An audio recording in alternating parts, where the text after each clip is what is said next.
자, 그러면 비장미부터 공부해 보도록 합시다. 자, 미의식이라는 것은 자아하고 세계와의 관계, 그리고 대응 방식에 따라서 이렇게 네 가지로 나누어지는 것을 이야기를 했어요. 그래서 미적 범주에서는 순고미하고 우아미, 그리고 비장미하고 골개미, 이렇게 네 가지가 있다.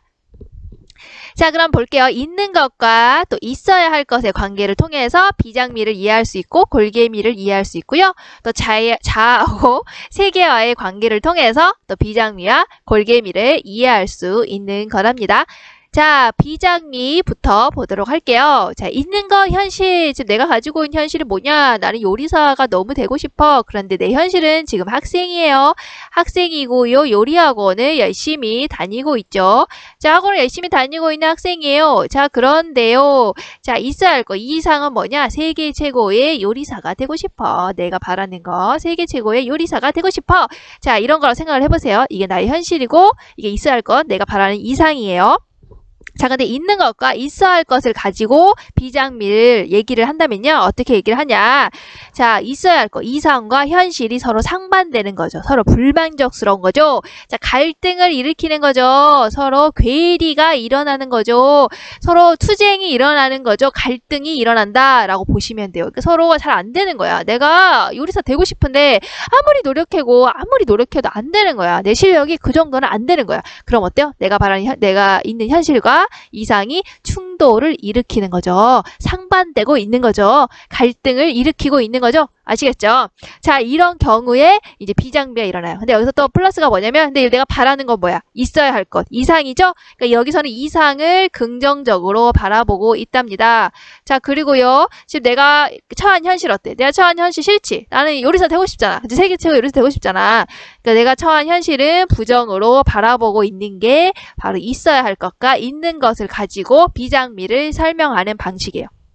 그래서 요약하자면 여기서 설명을 한 것은 자, 있는 것 현실 그리고 있어야 할 것 이상이 서로 갈등을 일으키고 괴리를 일으키고 충돌을 일으킨단 말이야. 그런데 그런 상황에서 나는 있어야 할 것 이상을 긍정적으로 바라보고 있고 있는 것 현실을 부정으로 바라보고 있는 것을 바로 문화작품에서 비장미가 드러나 있다라고 보는 거죠. 그러니까 결국에 내가 이 거대한 이상과 세계에 대해서 좌절하고 있는 거예요. 자아가 좌절을 하고 있는 거예요. 이렇게 생각을 하시면 되는 거랍니다.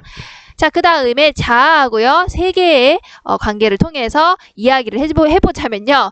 자, 자아는 어때요? 의식하고 행동하는 주체를 이야기한다고 했었죠. 그러니까 작품 속에서 자아라는 것은 결국에 이제 화자일 수도 있고, 그리고 이제 뭐 서술자일 수도 있는 거랍니다. 자아나 이제 화자나 서술자일 수도 있는 거예요. 자, 그 자아가요. 자, 세계에 의해서 어떻게 되겠니? 서로 갈등과 괴리, 충돌을 일으키겠죠, 역시. 근데 누가 더 클까? 누가 더 우월할까? 우위를 점하고 있는 게 누굴까? 내가 좌절하고 있는 거니까 바로 자아가 좌절하고 있는 거다라고 보니까 세계가 훨씬 우위에 있을 때 일어나는 미의식을 비장미라고 생각하시면 되죠. 그러니까 작품 속에서 거기 등장하는 등장인물이 어떤 세계에 대해서 내가 좌절했을 때 난 안 될 것 같아. 난 망했어. 이렇게 보인다면 그 작품에서는 비장미가 드러나 있구나. 이렇게 이해를 하시면 돼요. 그러니까 있어야 할 것과 있는 것 이거하고 자아하고 세계의 관계를 통해서 비장미를 이렇게 이해해 볼 수가 있는 거랍니다. 자, 여기서 이제 비장미에 대해서 바로 이제 자아하고 세계와의 관계를 통해서 이해해 보도록 할게요. 자, 자아하고 세계가 있는데 아까 누가 좌절한다고 그랬지? 자아가 좌절을 한다고 했어요. 자, 그럼 누가 우위에 있는 거지? 절대적인 우위 바로 세계가 우위에 있는 거죠.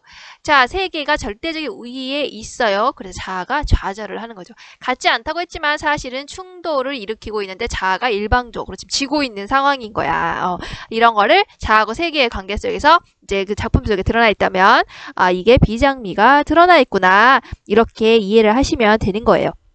그러니까 현실 속에서 어때요? 자아하고 세계 중에 누가 더 힘이 있을까? 바로 세계가 우위를 점하고 있는 거. 이거 맞죠? 여러분들 교복 입기 싫죠? 근데 교복 입어야 되잖아. 학교의 규칙이니까. 여러분들 학교에서 화장하고 싶죠? 또 화장 못 하잖아. 그치? 왜? 학교의 규칙이니까 따라야 되죠. 그런 거를 얘기하는 거예요. 그렇게 좌절되고 있죠, 여러분, 좌절. 자, 그런 거를 얘기하는 겁니다. 여러분 공부하기 싫지? 근데 입시 제도에 따라서 해야 된다면 또 공부해야 되잖아. 그렇지, 거기에 따라서 해야 되는 거 하기 싫어야 되는 거 열심히 해야 되잖아. 여러분들 이렇게 좌절하고 비장미가 드러나 있습니다, 현실 속에서. 자, 그러면 이 비장미가 마냥 슬프기만 하냐, 좌절해서.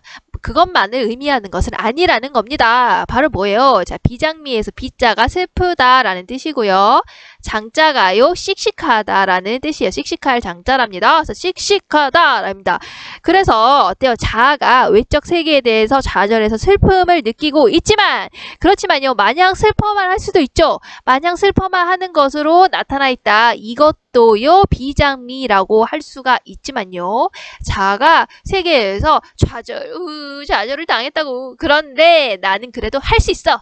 해낼 수 있단 말이야. 이렇게 소년 만화 같죠?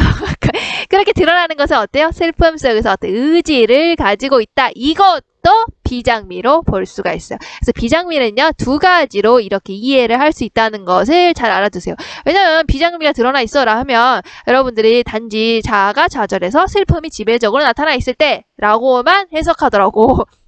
근데 꼭 그것만 비장미라고 볼 수는 없고요. 비장미는 이렇게 두 가지가 있거든요. 슬픔, 좌절했지만 그 속에서도 어떤 의지를 가지고 있다라고 본다면 이것도 비장미로 볼 수가 있어요. 그래서 비장미가 이렇게 두 가지로 나타나 있다는 거. 자, 그래서 작품 속에서는 어때요? 자아하고 세계가 끊임없이 충돌을 하니까 극한적인 대립으로 나타난다든지, 아니면 자아가 이제 완전 좌절해가지고 죽어버린다든지, 죽음으로 나타난다든지, 아니면 세계에 대해서 끊임없이 투쟁을 하는 거야. 나는 아까 얘기했지? 입시 제도에 맞춰서 나는 공부를 해야 돼. 난 좌절스. 하지만 하고 싶지 않아. 계속 투쟁할 수 있죠. 투쟁하는 방식으로 자아가 나타나기도 한답니다. 그래서 문화작품 속에서는 대부분 어쨌든 좌절을 했으니까 화자가 추구하는 의지가 좌절돼서 나타나는 슬픔의 감정이 드러나 있고요. 이제 그에 더불어서 일어나는 아름다움이죠. 아름다움 진짜 예쁘다 뭐 이런 거 아니라고 했었죠. 선악, 미, 추를 모두 포함한 것을 우리가 이제 아름다움, 그 문학작품에서의 아름다움이라고 얘기를 하는 거예요. 그리고 이제 문학작품에서는 대부분 이제 추구하고자 하는 욕구가 이제 좌절된 상태로 이제 자아가 표현이 되는 거죠. 자, 그리고 이제 전설이라는 곳에서 많이 나타나는데요. 여러분 이제 고대 이제 설화 작품을 보면은 이제 고대 문화에서 그 설화 작품이 나오잖아요. 산문문학이 발달을 했을 때. 자, 설화에는 무엇이 있습니까? 설화 작품에는 신화가 있고요. 그리고 어때요? 전설이 있고요. 잘 안 써져. 그리고 민담이 있죠. 신화, 전설, 민담이 있답니다. 자, 그런데 우리 저번 시간에 배웠던 것 중에서 어때요? 자아하고 세계가 융합을 했어. 그런데 세계 중심으로 있는 것과 있어야 할 것이 융합을 했어. 있어야 할 것을 중심으로 융합한 거 얘기했었죠? 자아보다 세계가 우위에 완전 있는 거야. 너무 우위에 있는 거야. 근데 서로 융합되어 있기 때문에 어때요? 예찬한다든지 찬양한다든지 유느님 있었죠? 그런 거 얘기했었죠? 그런 것이 바로 무엇이랬니? 숭고미가 드러나 있다라고 보았죠. 그러면 설화 중에서 어느 부분에 잘 드러나 있겠니? 바로 신화에서 숭고미가 잘 드러나 있겠죠. 자, 자아하고 세계가 융합을 하는데요. 자아 중심으로 융합하는 거 있었죠. 자아를 중심으로 자아 긍정적으로 바라보는 거. 현실과 이상이 있었는데 역시 융합이 이루어져서 현실을 중심으로 융합되어 있는 거 있었죠. 그래서 자아하고 세계가 서로 조화롭게 안 분지죠. 내가 속한 세계도 좋고 내가 있는 현실도 좋고 그리고 세계도 좋고 내가 있는 자아도 좋고 세계도 좋고 있는 것도 좋고 있어야 할 것도 좋고 다 좋다라고 바라보는 현실 긍정적으로 바라보는 거 있었죠. 긍정적으로 현실을 모두 긍정적으로 바라보는 그런 것이 작품에 나와 있다면 그 작품은 우아미가 드러나 있다라고 표현을 했었어요. 우아미가 잘 드러나 있다라고 한다면 신화에서는 민담이 속하는 게 되겠죠. 자, 그럼 볼까요? 이제 자아가 세계에 의해서 좌절을 당했어. 안 되는 건가 봐. 이렇게 좌절을 당했다든지 아니면 있는 것과 있어야 할 것이 서로 상반되고 충돌을 일으키지만은 내가 바라는 있어야 할 것은 긍정적으로 바라보면서 있는 현실이 부정적이야. 그렇지. 내가 좌절돼 있어. 내가 이제 완전 좌절돼 있다. 좌절돼 있는 상황에서 나타나는 아름다움을 우리 비장미라고 했었죠. 그럼 그것은 어디에 나타나 있겠니? 보통 작품에서 전설에 잘 나타나 있다. 왜냐하면 전설 속의 주인공은요 대부분 이제 이렇게 좌절을 통해서 죽음을 맞이한다든지 이런 식으로 이야기가 이어지는 경우가 많거든요. 그러니까 여러분 이게 설화가 이렇게 세 가지 신화, 전설, 민담으로 나누어지는데 신화에서는 숭고미가 대체적으로 나타나고 전설에서는 비장미가 그리고 민담에서는 우아미가 대부분 나타난다. 이것까지 정리해 두시면 좋을 것 같아요.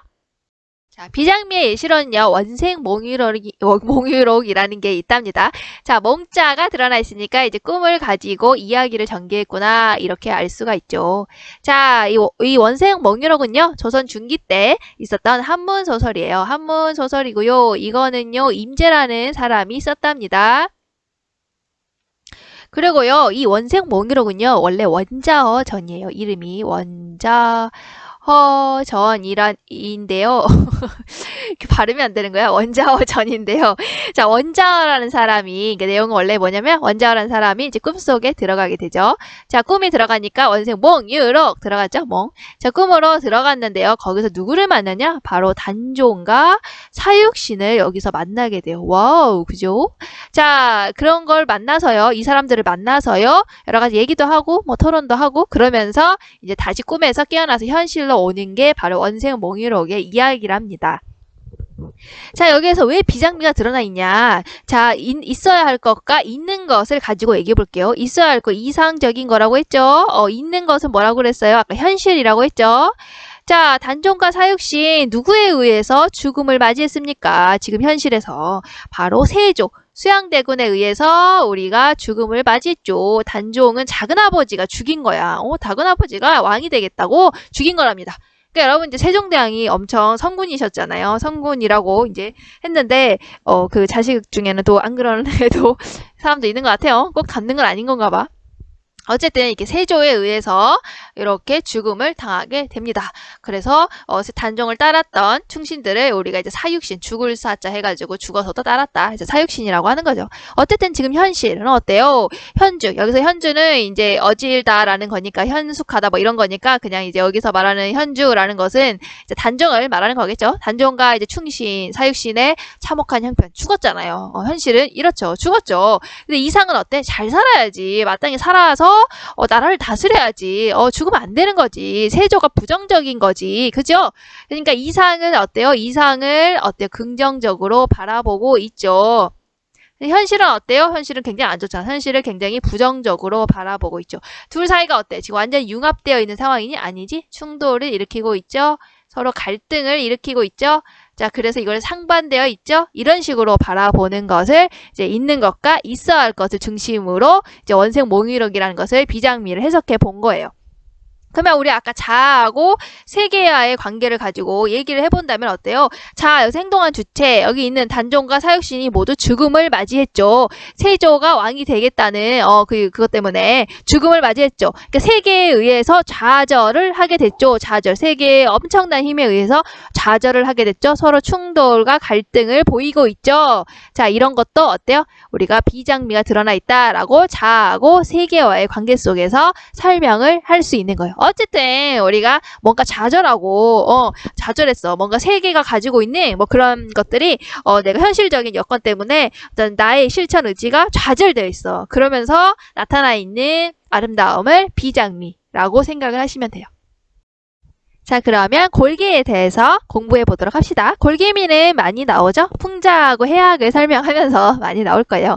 골개미의 특징은 일단 공격을 하지만 약간 여유가 있다는 게 특징이고요. 여유가 있어야 돼. 골개미는 여유가 있어야 되고요. 그리고 웃음을 가지고 있어야 돼요. 약간 웃음을 가지고 있는데 그 웃음이 진짜 하하하 뭐 이런 웃음이 아니고 약간 이제 여유 있는 웃음 같은 거지. 그런 거를 이제 마음속에 품고 있는 게 이제 골개미의 특징이죠. 어쨌든 골개미도요. 이제 있는 것, 현실과 있어야 할 것, 이상의 관계를 중심으로 먼저 이해해 보도록 할게요. 자, 골개미는요. 자, 있는 건 현실이 어떠냐면 지금 내가 요리학원에 다니고 있고 요리사가 되기 위해서 열심히 공부하는 학생이야. 이게 지금 내가 처한 현실이에요. 처한 지금 있는 것, 현실이랍니다. 자, 그런데 있어야 할 거 이상은 어떤 거냐면요. 자, 골개미에서 이상은요. 별로 좋은 게 아니에요. 자, 내가 세계 최고의 요리사가 될 거다 이거지만 세계 최고의 요리사가 되려면 내가 어떤 학교를 가야 되는데 그 학교를 졸업을 해야 돼. 근데 그 학교는 너무너무 비싸서 부자들만 갈 수 있는 학교야. 라는 게 있어야 할 것 이상이라고 봅시다. 자, 그럼 어때요? 자, 역시 현실과 이상이 상반되어 있죠. 불만족스럽죠. 갈등을 일으키고 있죠. 서로 괴리를 일으키고 있죠. 서로 충돌을 일으키고 있답니다. 근데 여기에 있어서 그냥 마냥 좌절스 이거는 비장미가 드러난 거라면 자 골개미는요 하하 그렇단 말이지 이렇게 하면서 이제 골리는 것을 얘기를 하는 거예요. 자 그래서 여기서는 있어야 할 거 이상 세계 최고의 요리사가 되려면 부자가 다니는 그런 학원에 다녀야 된다고? 그게 어딨어? 라고 했으니까 이상을 부정적으로 바라보고 있다. 있어야 할 것을 부정적으로 바라보고 있고요. 있는 거, 지금 내가 처한 현실, 뭐 어때서? 내가 열심히 공부하고 있는데, 열심히 내가 요리하고 있는데, 이렇게 하는데 지금 현실을 긍정적으로 바라보고 있다라는 게 있는 것과 있어야 할 것을 중심으로 이해를 하는 거랍니다. 그러니까 있는 것과 있어야 할 것이 현실과 이상이 충돌을 일으키지만 나는 현실을 더 긍정적으로 바라보고 있고 이상을 부정적으로 바라보고 있는 게 바로 이제 이 둘 사이로 연결해서 설명하는 골개미라는 거죠. 그러니까 현실이 더 긍정적인 거야. 이 이상이 별로인 거야. 이 사람이 볼 때는. 그러니까 어때요? 놀리기 시작하죠. 그게 뭐야? 그게 뭐냐고. 자, 그러면서 이제 두 가지의 표현 방식이 나오게 되죠. 그래서 이 골개미라는 것은 이상 너 별거 아니네.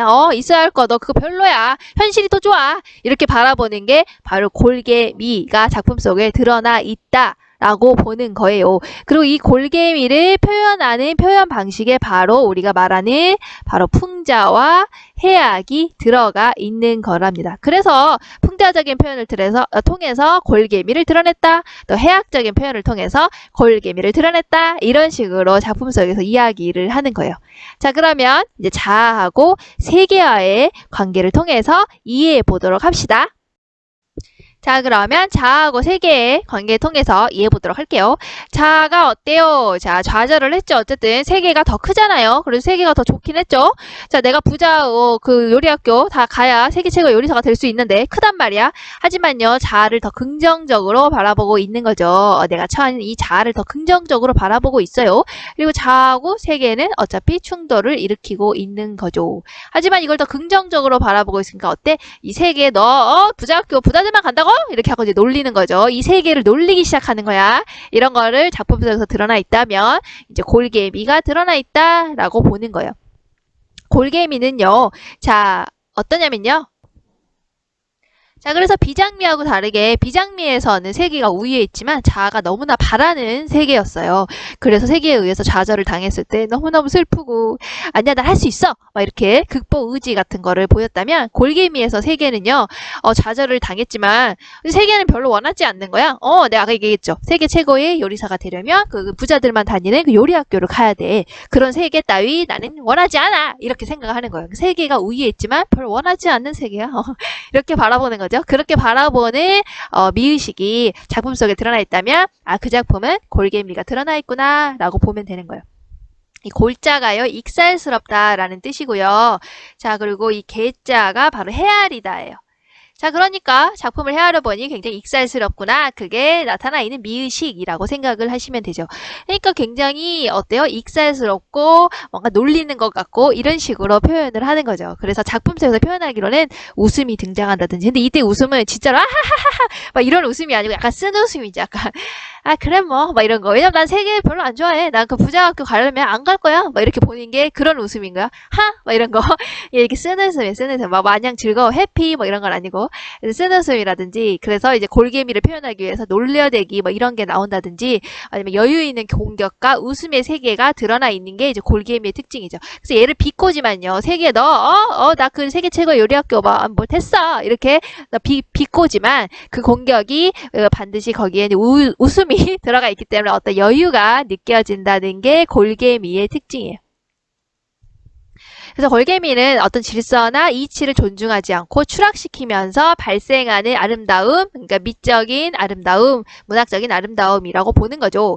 자, 그래서 이제 여러분들이 잘 알 거는 이거예요. 그래서 내가 원하지 않는 이 세계, 내가 원하지 않는 있어야 할 것, 이것을 조롱하고 싶은 거야. 이걸 조롱하고 싶다고. 난 이거 별로야. 이렇게 생각하고 있어. 가치가, 세계의 가치, 있어야 할 것의 가치가 부정적인 거야. 안 좋은 거야. 그러니까 어때요? 자, 여기서 자는 이 세계에 대해서 놀려대야겠죠? 놀려대야 될 거 아니야. 나 너 싫어. 막 이런 식으로 여유 있게 얘기를 해야겠죠? 그래서 골개미를 드러내는 표현 방식에 두 가지가 있답니다. 풍자하고 해악이 있는 거예요. 그래서 이 가치를 추락시키기 위해서 풍자를 사용한다든지 이 가치를 추락시키기 위해서 해악을 사용을 하는 거죠. 근데 이제 풍자 같은 경우에는 웃음과 비판이 같이 들어있는데 비판의 느낌이 좀 더 강한 웃음을 비판적인 웃음이구나 라고 생각을 하시면 되고 해악도 웃음과 비판이 들어있지만 여기서 웃음의 비중이 조금 더 큰 비판이구나 이렇게 생각을 하시면 돼요. 웃음의 비중이 조금 더 큰데 이때 웃음은 조금 더 연민 같은 거 대부분 연민이라든지 동정적인 웃음이 많다면 풍자에서 나타나는 웃음은 아까 얘기했죠? 쓴웃음 같은 게 많은 거죠. 자, 그래서 이렇게 생각을 하시면 예를 이제 들어줄게요. 예를 들면 금방 알 수가 있어요. 아까 뭐라고 했습니까? 내가 바라고 있는 세계. 근데 세계 별로라 했지? 내가 바라고 있는 있어야 할 거 이상. 근데 별로라고 했지? 부정적이야. 어떠냐? 내가 세계 최고의 요리사가 되려면 부자들만 다니는 그 요리 학교에 다녀야 된다고. 근데 지금 나의 현실은 어때? 나의 현실은 지금 힘들게 학교 다니면서 요리 공부하고 있는 가난한 학생일 뿐이야. 이게 지금 나의 현실이야. 지금 이게 나의 자아야. 어때? 그럼 세계 별로야. 그지? 있어야 할 거 별로야. 그러니까 나는 이걸 놀려야겠어. 나 이거 너무 조롱해야겠어. 그래서 풍자의 방법을 써서 표현을 한다면 자, 어떻게 표현할 수가 있을까? 자, 내가 저 학교를 보니까 저 학교에서 이제 학생들이 부자니까 이제 강아지도 막 데리고 다니겠죠? 근데 강아지들이 입고 있는 옷이 있을 거 아니야, 강아지 옷. 강아지 옷이 브랜드가 막 샤넬이야, 막 디올이고 막 그런 거야. 자, 그래서 이런 거죠. 이렇게 말할 수가 있는 거죠. 풍자로 표현을 한다면 아하, 지금 내가 입고 있는 옷이 저 강아지보다 더 싼 옷이구나. 하하하하. 이렇게. 뭔지 알겠죠? 이렇게 조롱하는 거죠. 빗대서 공격하는 거죠. 이런 식으로 쓴웃음으로 공격을 하는 거죠. 근데 이게 웃음이 마냥 웃을 수 있는 게 아니잖아. 저 강아지 옷값이 더 비싸겠어? 하하하, 막 이런 거 있죠. 자, 강아지 옷값이 지금 내 거보다 더 비싸겠어? 하하하, 막 이런 거 있죠. 이런 것을 이제 풍자, 표현 기법이 쓰였다고 볼 수 있죠. 약간 쓴웃음이 들어가 있는 표현 기법으로 지금 어때요? 저 부자 학교를 지금 부자 학교라는 그 세계에 있어야 할 것을 추락시키고 있는 거죠. 부정적으로 표현하고 있는 거죠. 하지만 그것을 우리 해학적으로 표현을 해본다면 해학은 어때요? 조금 더 웃음의 비중이 큰 비판이라고 했죠. 그래서 연민과 동정적인 웃음이 들어가 있어요. 그래서 내가 저 학교에 너무 들어가고 싶었지만 저 학교는 근데 별로야. 거기는 부자들만 들어갈 수 있는 학교라고. 그래서 내가 비판하고 싶어. 근데 그걸 내가 해학적인 표현으로 골개미를 드러내야지 라고 한다면 어떻게 하냐? 내가 옷을 하도 빨아서 입어서 그러니까 저기는 부자 학교니까 애들이 옷을 매일매일 다르게 입을 거 아니야. 그렇지. 근데 나는 옷에 한 벌밖에 없는 거야. 그래서 내가 옷을 하도 빨아가지고 야, 구멍이 많이 났네 옷에. 그래서 여름이 되니까 너무 시원하다. 이런 거 있죠. 이런 것을 우리가 해학적인 표현이라고 하는 거죠. 아까 풍자적인 표현 어때요? 진짜 조금 더 비판이 웃음이 있었죠. 자, 강아지 옷이 나보다 더 비싸겠다? 이런 거 있죠. 이런 거는 풍자적인 표현이라고 할 수 있고 조금 더 이제 웃음의 비중이 크게 조금 더 연민과 동정의 느낌이 들게 웃음을 표현을 했다면 방금 얘기했죠. 옷을 너무 많이 빨아가지고 구멍이 많이 났네 내 옷이. 그래가지고 여름 되면 진짜 시원해.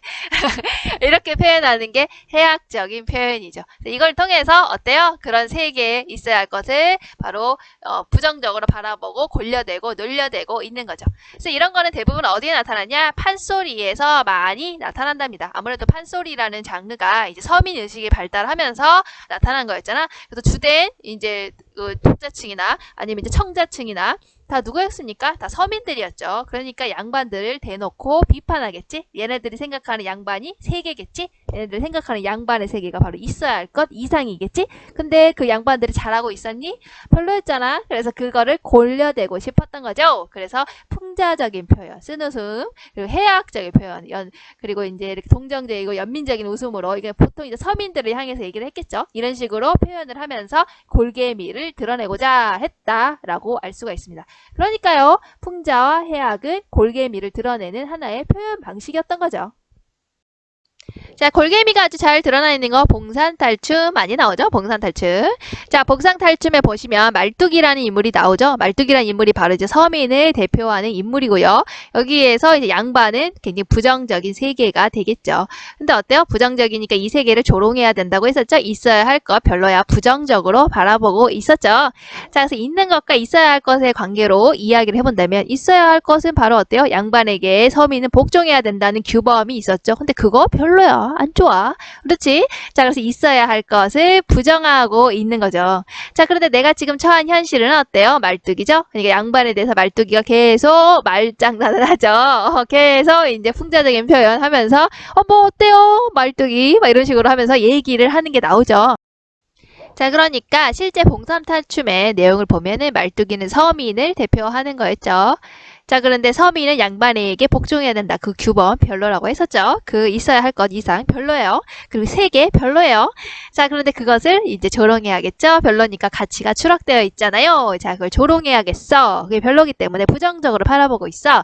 그래서 말뚝이가 어떻게 표현을 하냐면 자, 양반 나가십니다. 양반 덩드르덩드른 쿵 이러면서 번거지를 치고 채찍을 풀었다. 막 이렇게 쭉쭉 하다가 양반을 소개를 해요. 자, 그러면서 양반들이 이제 말뚝이 뒤를 따라서 막 가죠. 슉슉슉슉 따라서 가는데 이제 말뚝이가 하는 말을 보세요. 이제 말뚝이가 쉬 하고요. 그러면 이제 음악과 춤이 멈추는 이제 신호랍니다. 그러면서 이제 말뚝이가 양반 나오십니다요. 양반. 양반이라고 하니까 노른 소른 호조 병조 육당을 다 지내고 삼정서 육판서를 다 지내는 퇴로제상으로 계시오. 양반인 줄 알지 마시오.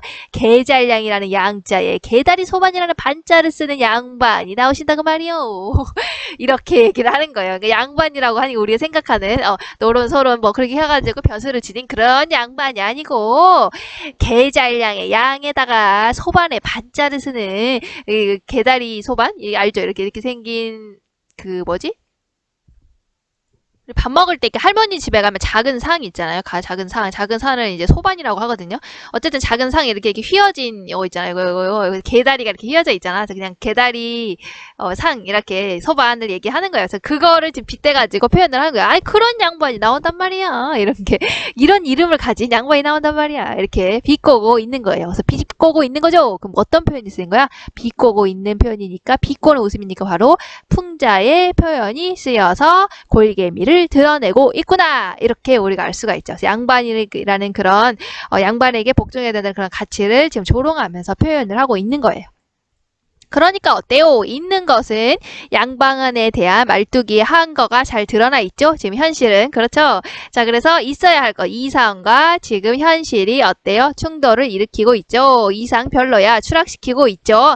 그래서 충돌을 일으키고 있다. 그래서 있어야 할 것은 이 가치는 별로인 거야. 골개미에서는. 그래서 별로기 때문에 부정적으로 보고 있는 것. 지금 내가 가지고 있는 현실을 조금 더 긍정적으로 바라보고 있는 것이 바로 이제 골개미가 드러나 있는 거죠. 그리고 골개미를 드러내기 위해서 표현 방식으로 우리가 풍자하고 해악을 쓰는 거랍니다. 자, 그러면 이제 풍자하고 해악에 대해서 이제 드디어 공부를 해야겠죠? 자, 다음 시간에는요, 바로 풍자하고 해악을 공부해 보도록 합시다. 자, 그러면 우리 다음 시간에 만나도록 해요. 안녕!